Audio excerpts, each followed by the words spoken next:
Hi all, it's Jamie from PMR. This one's an update. It's a Seigler SG, small game, and as you can see, it's a little bit different. This looks like the mag that is on the Seigler SG-N, or the small game narrow. That's because the top part here, the outside collar and the knob, control knob, is. And there's a clicker. Inside here, the mag is substantially bigger than the original mag that was with the clicker working, and I found a way of making the mag bigger and the outside smaller and making it look all compact and bijou.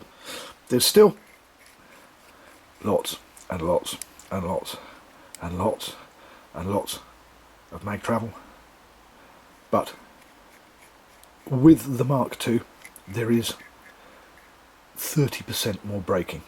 Yep, that's right, 30% more than the original. So we're already onto the Mark II, and that is the Seigler SG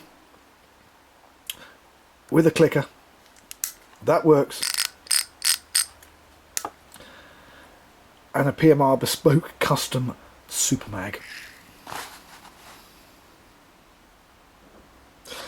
Don't forget, down in the corner here, please hit the like button.